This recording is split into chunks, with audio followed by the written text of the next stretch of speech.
வாழ்க, மரியே வாழ்க, மரியே வாழ்க. கிறிஸ்து இயேசுவில் எனக்கு பிரியமான அன்பு சகோதர சகோதரிகளே, வணக்க மாதத்தின் 28ஆம் தேதி இன்று அன்னை மரியாளுடைய மன்றாட்டு மாலையிலே நாம் அனைவரும் சொல்லக்கூடிய இன்னொரு மன்றாட்டு, அத்தியந்த பக்தியுடைத்தான பாத்திரமே எங்களுக்காக வேண்டிக் கொள்ளும் என்று.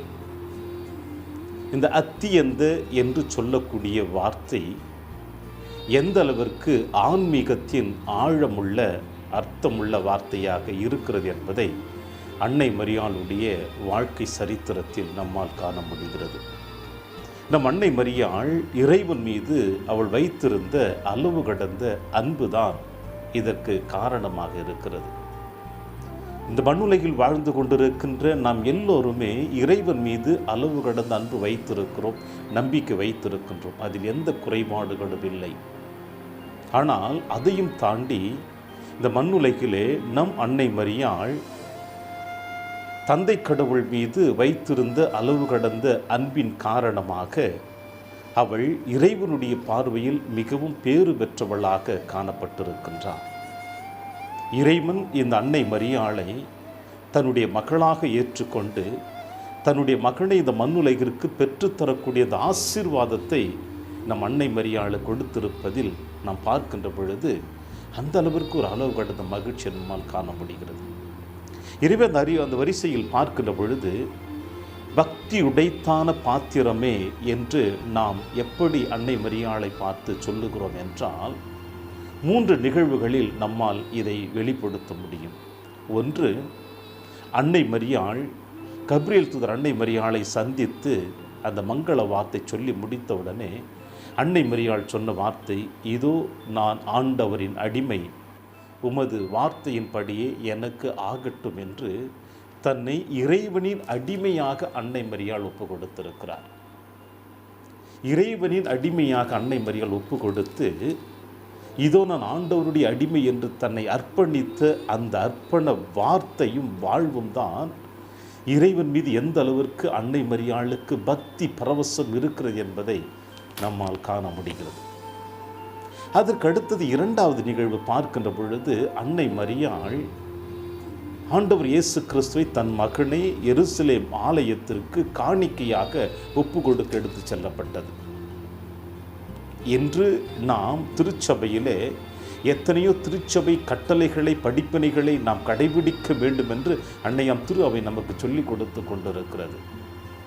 அதில் எத்தனை நபர்கள் நாம் திருச்சபையினுடைய கட்டளைகளை சரியாக கடைபிடித்து வாழ்ந்து கொண்டிருக்கிறோம் என்பது ஒரு கேள்விக்குறிதான்.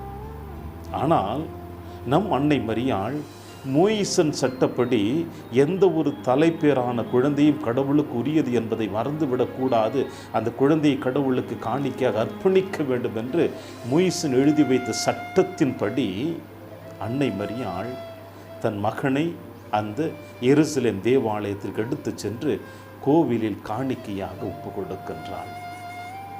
எப்படி இறைவன் மீது இந்த அளவிற்கு ஆழமுள்ள நம்பிக்கை விசுவாசம் இருப்பதினால் தான் அடிமை என்று சொன்னதும், அதோடு மட்டுமல்லாமல் நம் அன்னை மரியாள் இந்த சட்டங்களை சரியாக கடைபிடித்து அதை தன்னுடைய வாழ்வாக மாற்றி கொண்டிருப்பதையும் நம்மால் காண முடிகிறது.